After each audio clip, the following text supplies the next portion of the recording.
Hello everyone, कैसे हो आप सभी लोग। आई होप आप बहुत अच्छे होंगे और अच्छे से तैयारी भी चल रही होगी। सो आज हम करने वाले हैं मंथली एमसीक्यू सीरीज का part 6 for the month of June. अगर आपने इसका प्रीवियस पार्ट नहीं देखा है तो आई बटन पे आप क्लिक कर सकते हो। यहाँ पे आपको इसका लिंक विजिबल हो जाएगा पार्ट नंबर 5 का, ठीक है। एंड इस लेक्चर की जो पीडीएफ है वो हम शेयर करेंगे हमारे टेलीग्राम चैनल पे, जिसका लिंक डिस्क्रिप्शन बॉक्स में आपको मिल जाएगा। तो चलिए जल्दी से स्टार्ट करेंगे आज का लेक्चर। तो पहला आपका क्वेश्चन है, name the player who won world junior chess championship 2024 in girls under 20 category that was held at a GIFT City Gandhinagar Gujarat. तो आंसर यहाँ पे आपका हो जाएगा, इस चैंपियनशिप को जीता था दिव्या देशमुख ने, ठीक है। इंडिया की प्लेयर है ये, और ये 4th इंडियन प्लेयर बनी है इंडिया की जिन्होंने जूनियर टाइटल जीता है आफ्टर कोरिनु हम्पी 2001 में जिन्होंने टाइटल जीता था। देन 2008 में द्रोणावली हारिक ने, एंड सौम्या सोमेनाथन ने 2009 में ही टाइटल जीता था, ठीक है। इसी विक्ट्री के साथ she is rank 20th on a FIDE standard top 100 women player and she is youngest and the second under 20 player in a top 20। ये ध्यान में रखना है आपको, ये चीज इंपॉर्टेंट है, ठीक है। For girls category Divya Deshmukh को जो है गोल्ड मिला था। देन मरियम जो आपके अर्मेनिया के हैं, इन्हें सिल्वर मिला है। अयान फ्रॉम अजरबैजान, इन्हें ब्रॉन्ज मिला है। वहीं पे अगर ओपन कैटेगरी की बात करें या बॉयज की कैटेगरी की बात करें तो कैसेबेक फ्रॉम कजाकिस्तान, इन्हें गोल्ड मिला है, ठीक है। यहाँ पे आप जो है इनकी इमेज भी देख सकते हैं। एमिन फ्रॉम अर्मीनिया, इन्हें सिल्वर मिला है। एंड बुदिसेल्व जेविक लुका फ्रॉम सर्बिया, इन्हें ब्रॉन्ज मिला है, ठीक है। इसी के साथ जो प्रणव आनंद है इंडिया के, इन्होंने 10th नंबर पे या 10th स्पॉट पे जो है फिनिश किया था विद स्कोर ऑफ 7.5, ठीक है। Now next question है, recently in June, NITI Aayog has launched a AIM ICDK Water Challenge 4.0। तो इन मंथ ऑफ जून जो है नीति आयोग ने 2 इनिशिएटिव लॉन्च किए हैं। एक इनिशिएटिव आपका AIM ICDK है, दूसरा इनिशिएटिव भी हम जल्दी पढ़ेंगे, ठीक है। अब जो ये इनिशिएटिव है ये डेवलप किसने किया है, अटल इनोवेशन मिशन ने, in partnership with the innovation centre dash. तो कौन सा इनोवेशन सेंटर है, कौन सी कंट्री का, तो ये डेनमार्क का इनोवेशन सेंटर है, ठीक है। इन दोनों ने मिलकर इस इनिशिएटिव को लॉन्च किया है, वाटर चैलेंज 4.0 को, जिसका मेन एम है to address critical water related challenges through the innovative solution, ठीक है। अब जो वाटर चैलेंज है it encompasses the 5S in a green strategic partnership between India and Denmark. अब ये 5S क्या है, it is skills, scale, scope, sustainability and speed. Clear है। नाउ इस इनिशिएटिव के की पॉइंट देखते हैं। Under this initiative the selected teams will constitutes Indian कोहरेट which will participate in a global next generation digital action programme, ठीक है। तो जो selected teams हैं वो यहाँ पे बेसिकली पार्टिसिपेट करेंगे किसमें, global next generation global digital action plan में, प्रोग्राम में, ठीक है। देन सेलेक्टेड टीम्स जो हैं they will engage with young talents from leading university and innovation hubs across 9 countries, जिसमें India, Denmark, Ghana, Kenya, Korea, Tanzania, South Africa, Colombia और Mexico जैसी countries आ जाती हैं, ठीक है। The participants will have the opportunity to demonstrate their innovations at the Digital Tech Summit, जो आपकी कोपेनहेगन में होगी 30 अक्टूबर और 31 अक्टूबर को, ठीक है। अब इस जो ये इनिशिएटिव है ये अलाउ करता है एंट्रीज अंडर 2 ट्रैक, जिसमें एक तो होंगे स्टूडेंट्स की एंट्रीज, दूसरे होंगे यंग एंटरप्रेन्योर्स की, ठीक है। एंड जो पार्टिसिपेट होंगे under the participants under both these track should be under the age of 35, ठीक है। तो ये यहाँ पे क्राइटेरिया रखा गया है। इसके अलावा जो एप्लीकेशन प्रोसेस है ये 10 जून से स्टार्ट हो चुका है और ये आपका 20th जून पे खत्म हो गया है, ठीक है। क्लियर है। नेक्स्ट यहाँ पे जो नेक्स्ट इनिशिएटिव था, अब इसका नाम था 5th edition of innovations for you. ये इनिशिएटिव आपका नीति आयोग ने लॉन्च किया है, ठीक है। अब ये जो है ये आपका कॉफी टेबल बुक सीरीज है, जिसमें हाईलाइट किए गए हैं endeavours of a sustainable Development goal entrepreneurs in India, ठीक है। जिसमें फीचर किए गए हैं आपके 60 एंटरप्रेन्योर्स इंडिया के वेरियस पार्ट से, ठीक है। Each contributing towards the betterment of a society through the sustainable solution. Fine. अब जो स्टार्टअप्स हैं ये, इनका मेन फोकस क्या है, प्राइमरी फोकस एरिया इसका क्या है, recyclable and renewable materials, green energy, inclusive education and advocacy for under represented communities and local artist, ठीक है। अब AIM की बात करें, अटल इनोवेशन मिशन क्या है, ये फ्लैगशिप प्रोग्राम है गवर्नमेंट ऑफ इंडिया का, जिसे 2016 में जो है लॉन्च किया गया था, जिसका मेन एम क्या है, प्रमोट करना a culture of innovation and entrepreneurship using the digital tools, ठीक है। वहीं पे नीति आयोग की बात करें, नीति आयोग क्या है? National institution for transforming India. इसके करंट सीईओ की कौन है? इनका नाम है BVR सुब्रमण्यम। ठीक है, हेडक्वार्टर्स का न्यू दिल्ली में है और इसे 2015 में स्टैब्लिश किया गया था। फाइन। नेक्स्ट क्वेश्चन है, which among the following bank has launch a vice wellness investment and savings for elderly senior citizen saving account. तो कौन से बैंक ने इसे लॉन्च किया है? ये आपका कर्नाटका बैंक है। ठीक है, कौन सा बैंक है? कर्नाटका बैंक है। Answer is option number E.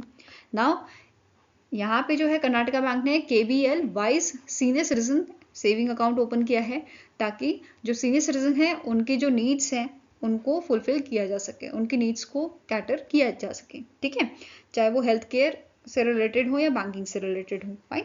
Now अब कर्नाटका बैंक जो है इसके MD एंड CEO कौन है? इनका नाम है श्री कृष्ण हरिहरा शर्मा। हेडक्वार्टर आपका लोकेटेड है मैंगलुरु कर्नाटका में। It's tagline is your family bank across India and 1924 में से स्टैब्लिश किया गया था। ठीक है, अब यहाँ पे जो इन्होंने वाइस KVL वाइस को लॉन्च किया है इसके बारे में देखेंगे। जो ये प्रोडक्ट है ये दो फॉर्मेट में अवेलेबल है, KVL वाइस सिग्नेचर जो रेगुलर फॉर्मेट है और दूसरा आपका एडवांटेज फॉर्मेट है और प्रीमियम फॉर्मेट। ठीक है, अब जो प्रोडक्ट है इसमें आपके बहुत सारे फीचर्स दिए गए हैं, जैसे free top up health insurance जिसमें 10 लाख का जो है इंश्योरेंस 10 लाख तक का इंश्योरेंस दिया जा सकता है। ठीक है, free MediBuddy health care benefits, free hospi cash facility, discount on locker rentals, इस टाइप की फैसिलिटीज आपको प्रोवाइड की गई हैं। इवन यहाँ पे जो है कोलैबोरेशन किया गया है care health insurance company limited के साथ और मेडिबडी के साथ। ठीक है, अब care health insurance company limited के MD एंड CEO कौन है? इनका नाम है अनुज गुलाटी।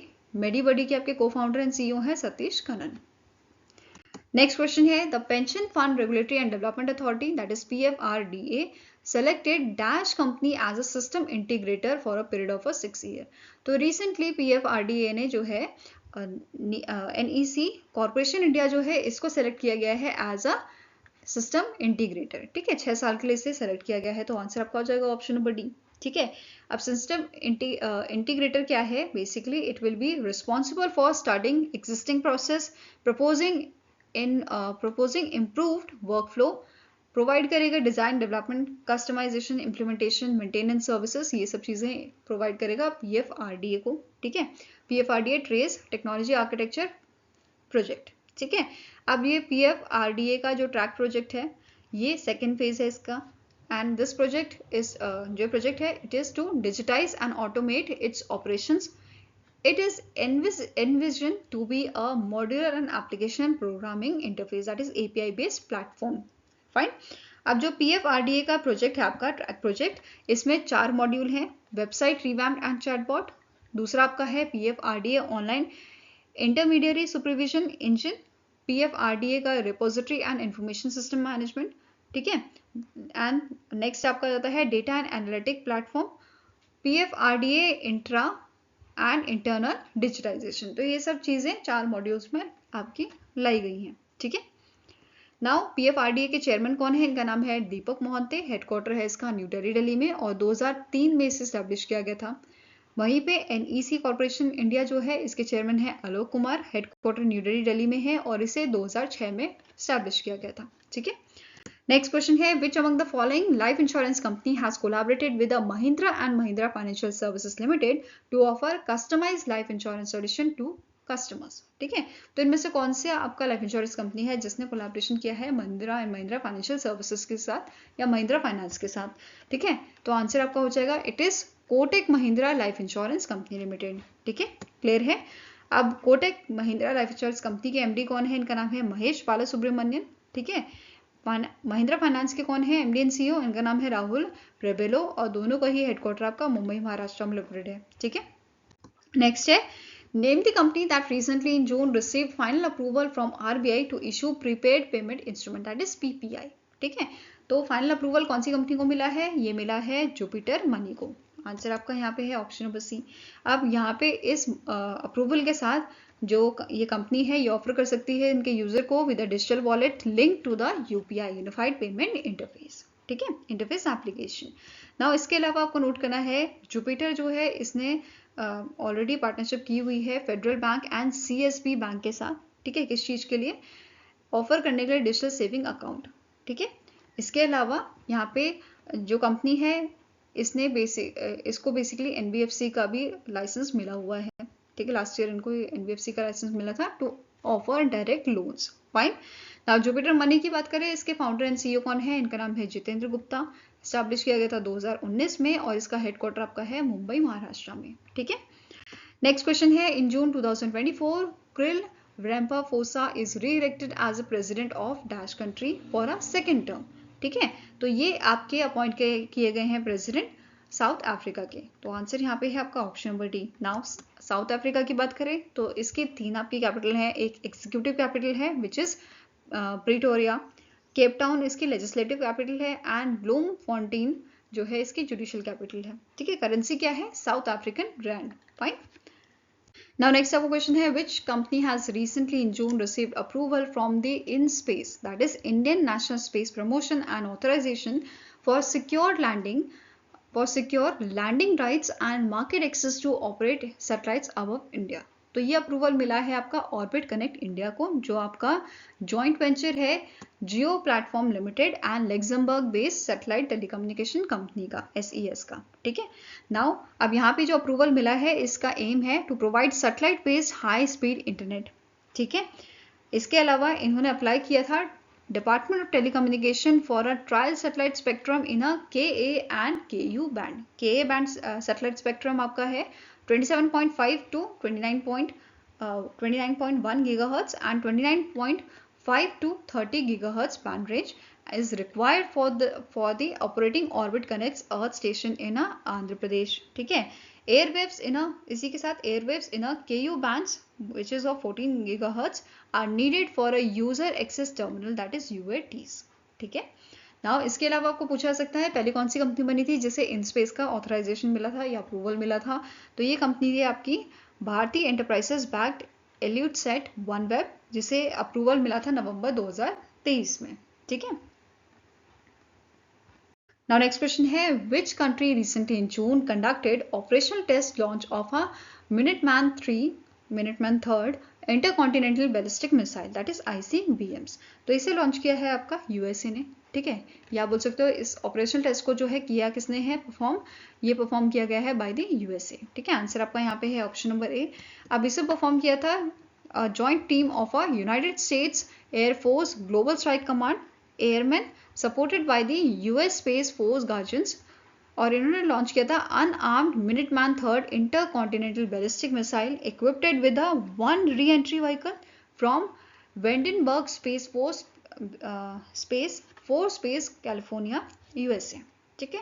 अब यहाँ पे 2 मिनटमैन 3 ICBMs जो हैं ये टेस्ट किए गए थे। In these test were launched into a suborbital space with a rocket engine before releasing their re-entry vehicle back through the Earth's atmosphere। अब ICBMs की जो re-entry vehicle है इसने ट्रैवल किया था 4,200 miles at a speed of speeds exceeding 15,000 miles per hour, ठीक है। Next आपका क्वेश्चन है, द ग्लोबल विंड डे या world wind day is annually observe across the globe on. तो वर्ल्ड विंड डे हम ऑब्जर्व करते हैं 15 जून को, ठीक है। Answer here is option number C. Now अब जो ये डे है इसको ऑर्गेनाइज कौन करता है? तो इसको ऑर्गेनाइज किया जाता है wind Europe, global wind energy council and national renewable energy association द्वारा, ठीक है। अब इंडिया में भी इसका इवेंट हुआ था और इसे ऑर्गेनाइज किया था ministry of new and renewable energy ने, ठीक है। It is organise by the ministry of new and renewable energy and इसको ऑर्गेनाइज क्यों किया गया था? सेलिब्रेट करने के लिए इंडिया की success in a wind sector, ठीक है, and to discuss potential way forward for accelerating the wind energy adoption in India. अब जो ये इवेंट था इसका थीम क्या था? इसका थीम था पवन ऊर्जा powering the future of India. Clear है? इसके अलावा जो मिनिस्टर ऑफ स्टेट हैं आपके ministry of new and renewable energy के, इन्होंने फैसिलिटेट किया है गुजरात, कर्नाटका एंड तमिलनाडु को for achieving highest wind capacity addition in India during the financial year 2024। Clear है? अब जो ये इवेंट था इसे Shakti sustainable energy foundation, India wind turbine manufacture association, Indian wind power association, wind independent power producer association and solar power developer association के collaboration से organise किया गया था, ठीक है। इसके अलावा इस ओकेजन पे, ठीक है, वर्ल्ड विंड डे के ओकेजन पे जो आपकी ग्लोबल विंड एनर्जी काउंसिल है, इन्होंने एक रिपोर्ट रिलीज की थी जिसका नाम है ग्लोबल विंड रिपोर्ट 2024। ठीक है, इस रिपोर्ट के अकॉर्डिंग, ठीक है, इसमें जो की पॉइंट्स थे वो मैंने आपको यहाँ पे आपके लिए लेके आई हूँ। ठीक है, कौन कौन से की पॉइंट्स थे ये देखते हैं। जैसे wind energy is now among the most cost effective form of energy globally, इस रिपोर्ट में मेंशन किया गया है। इसके अलावा 2023 में ग्लोबल विंड एनर्जी कैपेसिटी जो है इसने सरपास किया है या पास किया है, ठीक है, first terawatt milestone which is 1021 gigawatt with a record of 117 gigawatt of a new capacity installed। ये 2023 का रिकॉर्ड है। ठीक है, नाउ इसके अलावा यहाँ पे मेंशन किया गया था कि 54 कंट्रीज ऐसी हैं जो कंट्रीब्यूट कर रही हैं नए विंड पावर इंस्टॉलेशन के लिए। ठीक है, एंड चाइना जो है इसने रिकॉर्ड बनाया है क्योंकि सबसे ज़्यादा विंड पावर इंस्टॉलेशन ये कर रहा है। ठीक है, और इसने रिकॉर्ड बनाया है 75 गीगावाट का for installation and commission wind power installation. ठीक है, सबसे ज़्यादा इंस्टॉलेशन यहाँ पे की गई है। और टॉप 5 मार्केट अगर देखें हम ग्लोबली, तो सबसे ज़्यादा ये विंड पावर इंस्टॉलेशन आपके किए जा रहे हैं चाइना में, US, Brazil, Germany and India में। ठीक है, अब यहाँ पे according to the global wind report 2024 जो एज ऑफ जनवरी, ठीक है, जनवरी 2024 तक इंडिया जो है ये ग्लोबली 4th नंबर पे था विंड इंस्टॉलेशन में। ठीक है, और इंडिया ने 45 गीगावाट का जो पावर है, ठीक है, कैपेसिटी जो है वो इंस्टॉल की है। क्लियर है। नाउ इसी के साथ इंडिया जो है एशिया पैसिफिक रीजन में 2nd नंबर पे आता है या 2nd लार्जेस्ट विंड मार्केट बन जाता है आफ्टर चाइना। ठीक है, now global wind energy council की बात करें, इसके सीईओ करंटली हैं बेन बैकवेल, चेयरमैन है जॉनथन कोल, हेडक्वार्टर लोकेटेड है इसका लिस्बन, पोर्तुगाल में। ठीक है, इसके अलावा इंडिया का अगर हम टारगेट की बात करें, इंडिया का टारगेट क्या है, 500 gigawatt of renewable energy capacity हमें करनी है बाय दी 2030 एंड अचीव करना है नेट जीरो बाय 2070। तो ये क्लियर रहना चाहिए आपको। ठीक है, नेक्स्ट आपको क्वेश्चन है, dash became the first state in India to announce ₹1 crore in insurance compensation for employees who die in a road accidents. तो कौन सा फर्स्ट स्टेट बना है जिसने अनाउंस किया है 1 करोड़ का इंश्योरेंस कंपनसेशन रोड एक्सीडेंट्स में जो इनके एम्प्लॉयज हैं वो जिनकी डेथ हो गई है, जिन्होंने अपनी जान गंवाई है, ठीक है, उनके लिए। तो आंसर आपका हो जाएगा it is done by the Karnataka. Fine, तो recently Karnataka state road transport corporation जो है इन्होंने डिसबर्स किए हैं 1 crore each as a accident insurance relief compensation to the dependents of 4 employees who lost their lives in a line of duty. तो ये ध्यान में रखना है आपको। ठीक है, नेक्स्ट क्वेश्चन है, as per the United Nation High Commissioner for Refugees report titled global trends forced displacement in 2023 the forced displacement has increase to dash by the end of April 2024। तो इस रिपोर्ट के according यहाँ पे बोला गया है total 120 million ऐसे लोग हैं जिन्होंने डिस्प्लेस किया है, चाहे वो विद इन अ कंट्री हो या दूसरी कंट्री में डिस्प्लेसमेंट किया हो। ठीक है, तो टोटल 120 मिलियन डिस्प्लेसमेंट यहाँ पे हुआ है till the end of April 2024। Clear है। अब यहाँ पे इस रिपोर्ट में ये भी मेंशन किया गया था कि ये 12th कंसेक्यूटिव एनुअल इंक्रीज है, मतलब जो डिस्प्लेसमेंट का नंबर है वो बढ़ता ही जा रहा है आपका। ठीक है, और 2023 तक की बात करें, ठीक है, bye the end of 2023 total 117.3 million people ने जो है डिस्प्लेसमेंट यहाँ पे किया था। ठीक है, जिसमें से 68.3 मिलियन जो डिस्प्लेसमेंट हुआ है with in their own country हुआ है। क्लियर है। नाउ इसकी के साथ ऐसा डिस्प्लेसमेंट जो बेसिकली दूसरी कंट्रीज में हुआ है, ये आपका इंक्रीज हुआ है 7% 2023 में। ठीक है, विच इज 43.4 मिलियन। क्लियर है। The increase is driven by the displacement in Sudan and ongoing conflicts in Ukraine and other region. Clear है। नाउ नेक्स्ट की पॉइंट्स की बात करेंगे, तो according to the internal displacement monitoring centre that is IDMC, international displacement has risen to 68.3 million people, increased by around 50% in 5 years। ठीक है, तो 5 सालों में ये बढ़कर आपका 50% तक डिस्प्लेसमेंट हो गया है। क्लियर है। Now based on the UNHCR and United nation relief and works agency for Palestine refugees in a near east mandates the number of refugees and those needing in international protection increase to, ये कितने increase हुए हैं, 43.4 4 million ये increase हुए हैं। ठीक है, अब सबसे ज़्यादा वर्ल्ड की लार्जेस्ट डिस्प्लेसमेंट क्राइसिस जो है ये आपका रिकॉर्ड किया गया है कहाँ पे? सीरिया में। ठीक है, Syria holds the record as a world's largest displacement crisis with a 13.8 million forcibly displaced in and outside the country.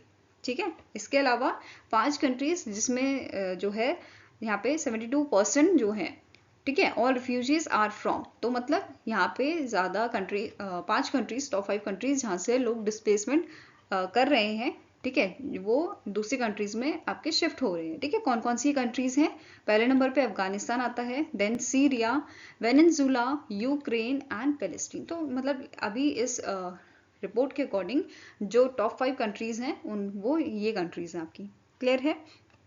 Next यहाँ पे स्टैटिक इन्फॉर्मेशन की बात करें तो यूएनएचसीआर जो है इसे कब स्टैब्लिश किया गया था? 1950 में।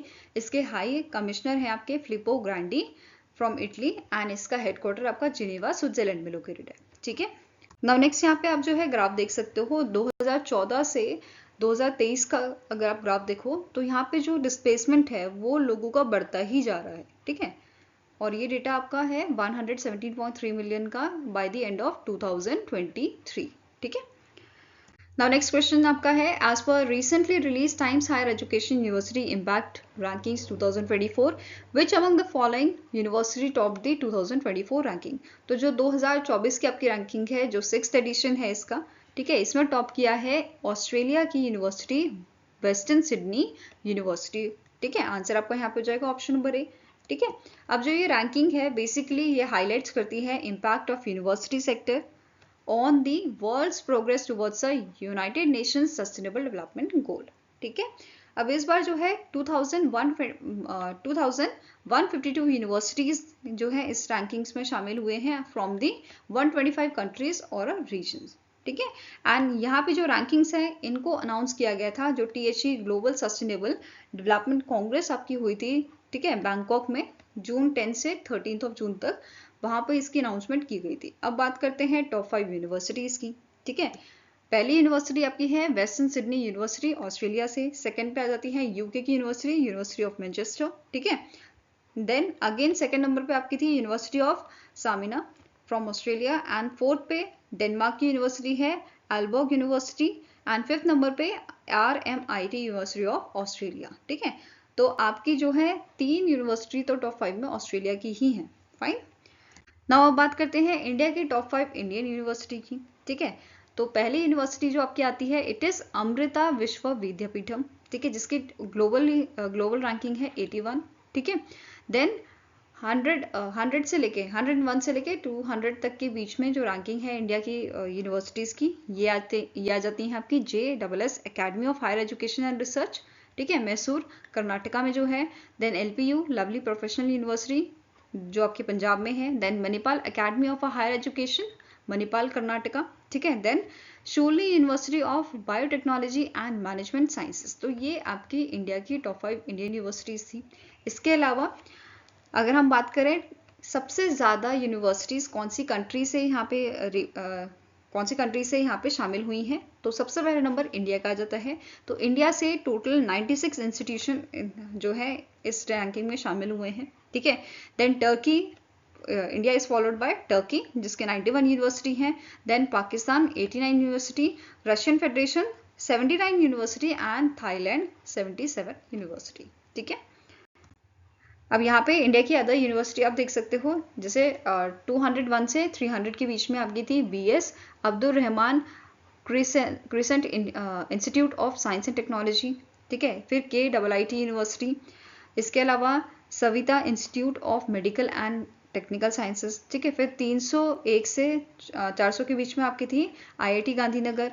ठीक है, NITT deemed to be university, then Sharda university आ जाता है। इसके अलावा MIT यूनिवर्सिटी, आना यूनिवर्सिटी और चक्रराता यूनिवर्सिटी, तो ये भी यहाँ पे शामिल हुए थे। ठीक है, नेक्स्ट अब क्वेश्चन है according to the 2024 environment performance index India is rank dash out of 180 countries.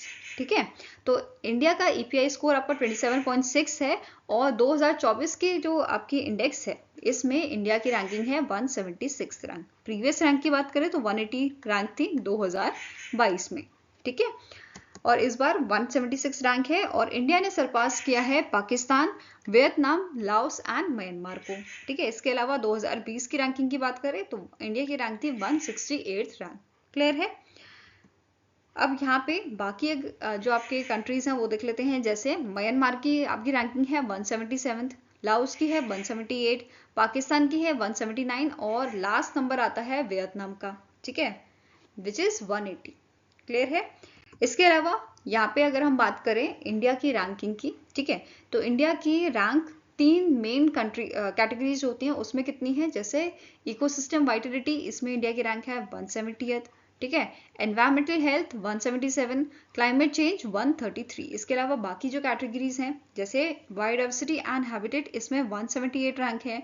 Air pollution 129, 46 rank है। एग्रीकल्चर में 104 रैंक है। Water resources, then air quality में 177, सैनिटेशन एंड ड्रिंकिंग वाटर में 143, हैवी मेटल्स में 147 and waste management में it is 86 rank. Clear है।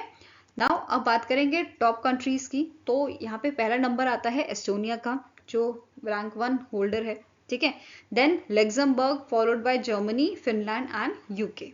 Clear है, ये क्लियर है। ईपीआई स्कोर याद रखने आपको 75.3, 75.0, 74.6, 73.7 एंड 72.7। ठीक है। नाउ इसकी बात करें ईपीआई इंडेक्स की, तो ये आपका बायएनल इंडेक्स है जिसे रिलीज किया है। It is release by the Yale centre for environmental law and policy and the centre for international earth science information network, earth institute, Columbia University with support from the McCall MacBain foundation. ठीक है, अब जो ये आपकी index थी इसमें total 58 indicator थे। इसकी 3 मेन कैटेगरीज होती हैं जो अभी हमने डिस्कस की थी इंडिया के केस में, इकोसिस्टम वाइटलिटी, ठीक है, एनवायरमेंटल हेल्थ और क्लाइमेट चेंज। अब यहाँ पे इस साल 2 न्यू कैटेगरी जो है वो शामिल की गई हैं, बायोडाइवर्सिटी एंड हैबिटेट और projected green house gas emission. Clear है। नेक्स्ट क्वेश्चन है, which countries national meteorological office has recently in June signed a MOU with India meteorological department to improve weather forecasting and monitoring of a meteorological phenomena. तो कौन सी country की आपकी जो है department है, या आप बोल सकते हो नेशनल मेट्रोलॉजिकल ऑफिस है जिसने MOU साइन किया है इंडिया के IMD के साथ।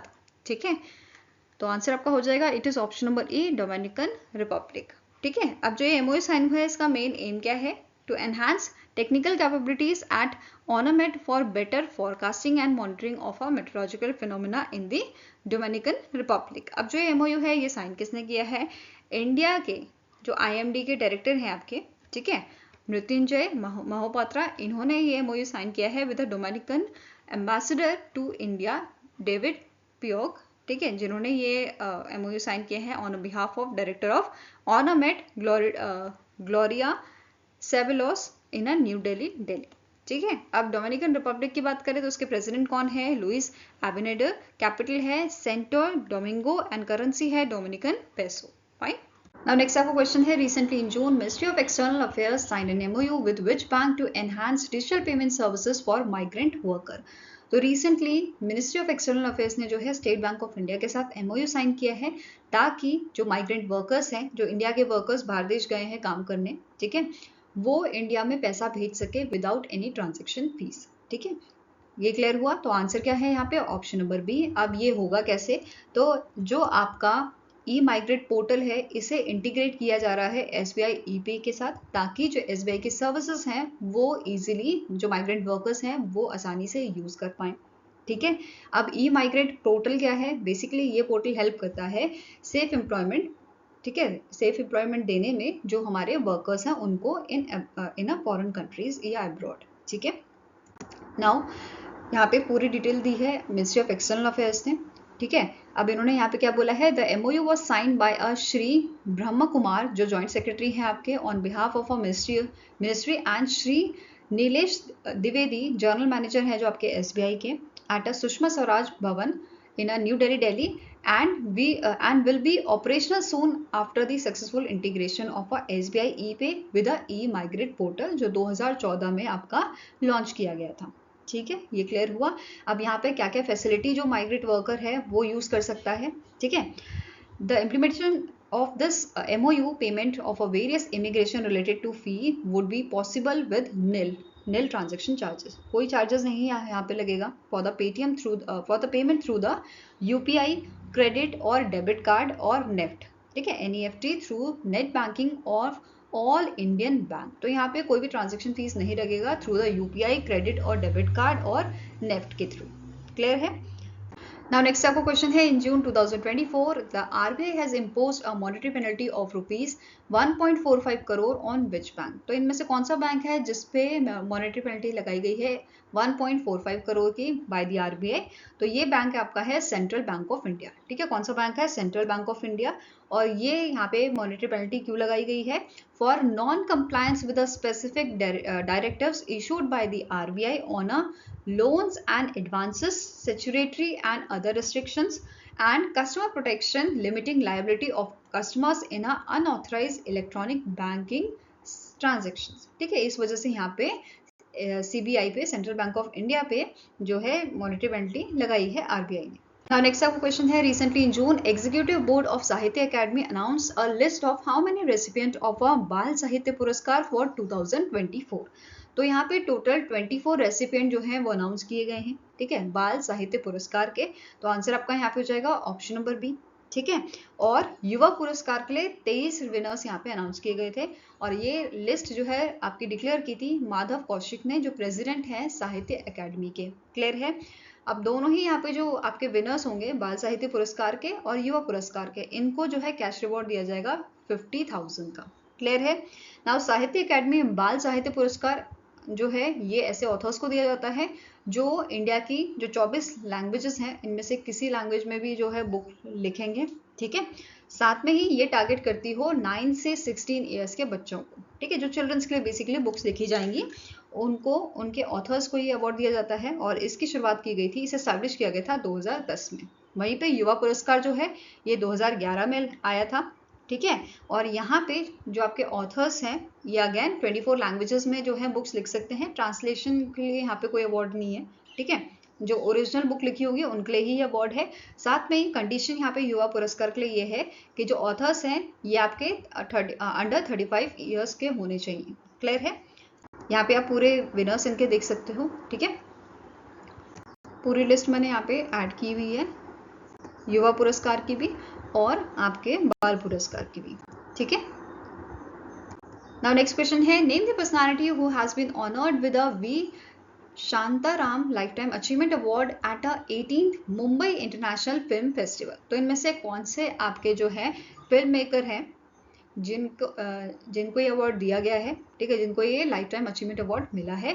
तो इनका नाम है शुभिया नलमुत्तु, ठीक है। आंसर यहाँ पे आपका हो जाएगा ऑप्शन नंबर ई। ये जो है ये वाइल्ड लाइफ फिल्म मेकर हैं फ्रॉम चेन्नई और जो ये आपका लाइफ टाइम अचीवमेंट अवार्ड है यहाँ पे एज अ प्राइज जो है एक तो ट्रॉफी दी जाती है, साइटेशन दिया जाता है और 10 लाख यहाँ पे कैश प्राइज भी दिया जाता है, ठीक है।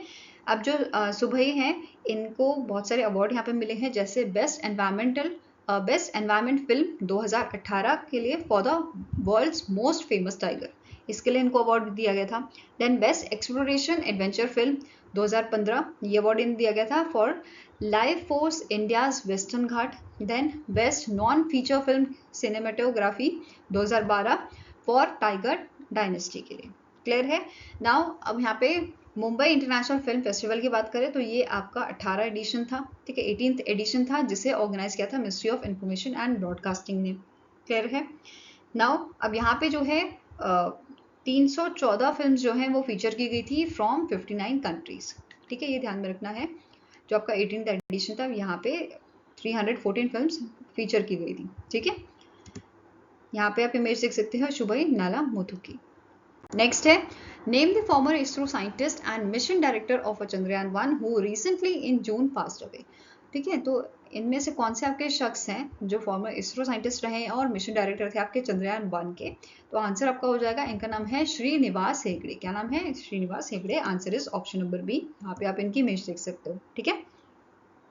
नेक्स्ट है who author the book titled a fly on a RBI wall and insider view of a central bank. तो इनमें से कौन से आपके शख्स हैं जिसने इस बुक को ऑथर किया है या इस बुक के जो राइटर हैं? इनका नाम है अल्पना किलावाला। ठीक है, answer is option number A. और ये फॉरमोस्ट बुक्स पर्सन रही है आपकी आरबीआई की। इस बुक में इन्होंने मेंशन की है अपनी journey and RBI transformation over the 25 years. ठीक है, यहाँ पे आप बुक देख सकते हो। नेक्स्ट क्वेश्चन है which Bollywood actress has launch her debut children's picture book series title adventures of Ed a mama Ed finds a home. ठीक है, तो आंसर आपका हो जाएगा ये बुक जो है ये लॉन्च की है आलिया भट्ट ने। ठीक है, आलिया भट्ट का जो है आपका एक ब्रांड है। ठीक है, एड अ मामा ब्रांड जो उन्होंने 2020 में लॉन्च किया था, जो बेसिकली किड्स वेयर और मैटरनिटी वेयर का ब्रांड है आपका। ठीक है, यहाँ पे जो है आप इस बुक की इमेज देख सकते हो। ठीक है, जो लॉन्च की गई थी आलिया भट्ट द्वारा। फाइन। नेक्स्ट है the world day to combat desertification and drought is annually observe across the globe on. तो इस डे को हम ऑब्जर्व करते हैं 17 जून को। ठीक है, जिसका थीम आपका था united for land our legacy our future. ठीक है, ये थीम था united for land our legacy our future. Fine. अब यहाँ पे 17 जून 2024 को हमने 30th एनिवर्सरी ऑब्जर्व की थी United Nation convention to combat desertification की, यूएनसीसीडी की, जो 17 जून 1994 को स्टैब्लिश किया गया था। फाइन। अब स्टैटिक इन्फॉर्मेशन देखें तो यूएनसीसीडी के एग्जीक्यूटिव सेक्रेटरी हैं इब्राहिम थियो। हेडक्वार्टर इसका लोकेटेड आपका बॉन जर्मनी में। ठीक है, now next is the Adani Group recently in June signed an MOU with the Bhutan's Green Power Corporation, that is DGPC, to set up dash megawatt of a green hydroelectric plant in Bhutan. तो recently जो गौतम अडानी जी हैं इनकी meeting हुई थी जो PM है भूटान के टीशरिंग के साथ। ठीक है, और वहां पे इन्होंने एमओयू साइन किया था, अदानी ग्रुप ने यहाँ पे एमओयू साइन किया था भूटान की drug green power corporation limited के साथ कि ये सेटअप करेंगे भूटान में 570 मेगावाट का green hydro electric plant. Clear है?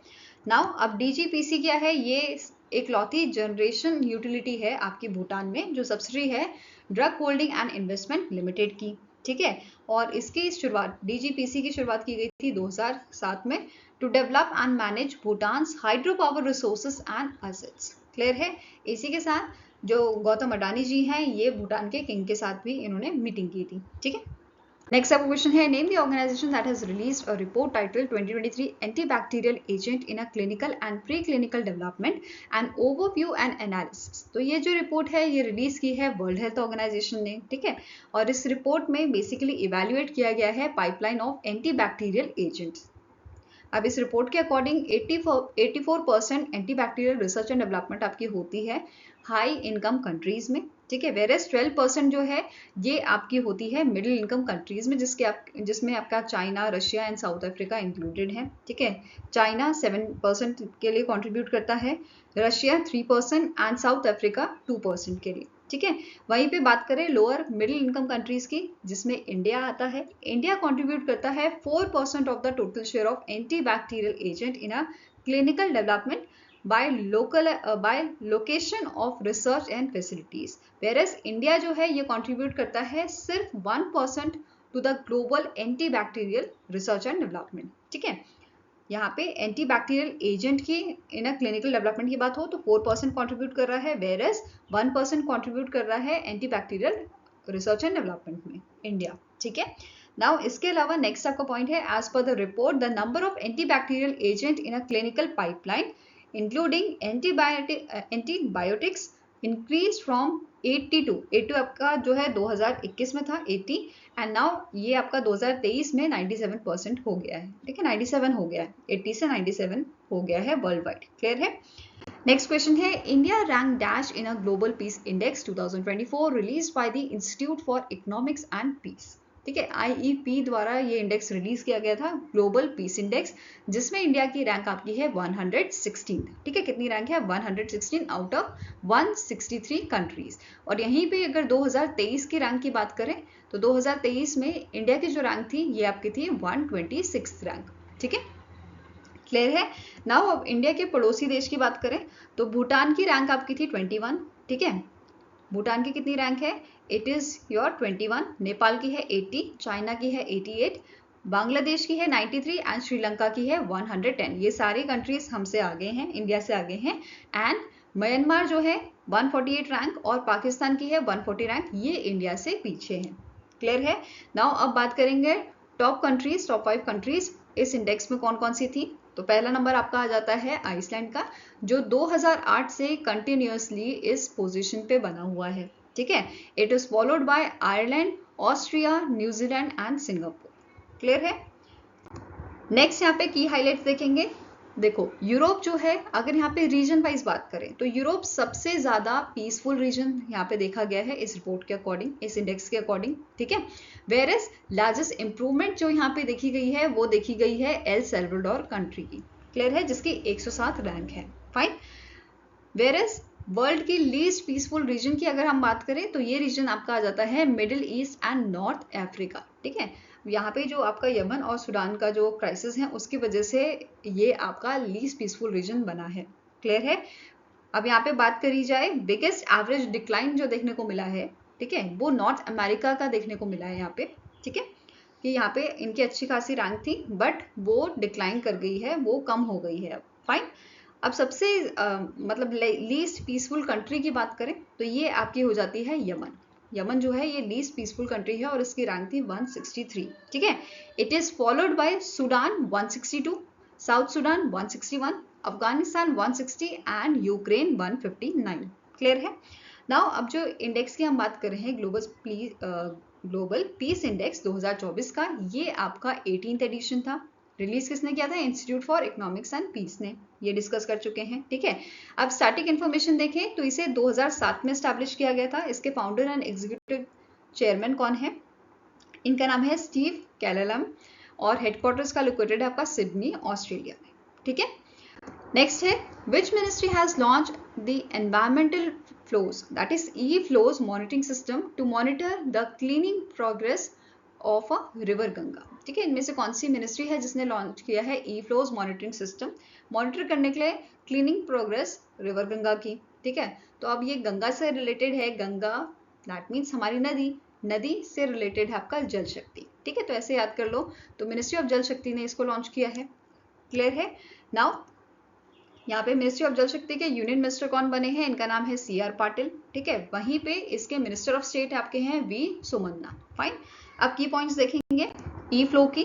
तो जो ई फ्लोज मॉनिटरिंग सिस्टम है इसे डेवलप किया है national mission for clean Ganga ने। ठीक है। इसके अलावा ये आपका इंपॉर्टेंट पार्ट है प्रयाग पोर्टल का। प्रयाग पोर्टल क्या है? Platform for real time analysis of Yamuna and Ganga and their tributaries. ठीक है। अब जो ये पोर्टल है इसमें इंक्लूड किए गए हैं बहुत सारे डैशबोर्ड, जैसे online dashboard such as Ganga Tarang portal, project management tool dashboard and Ganga district performance monitoring system, ये सब इसमें इंक्लूड किया गया है। अब जो ये प्लेटफॉर्म है ये रियल टाइम एनालिसिस आपको प्रोवाइड करेगा रिवर्स जो है हमारी गंगा यमुना इनकी वाटर क्वालिटी की और इसके ट्रिब्यूटरीज की। ठीक है। एंड ये मॉनिटर करेगा नमामि गंगे प्रोग्राम एक्टिविटीज को। साथ में ही ये मॉनिटर करेगा जो सीवेज ट्रीटमेंट प्लांट्स हैं उनके परफॉर्मेंस को through the online continuous effluent monitoring system, that is OCEMS। Fine.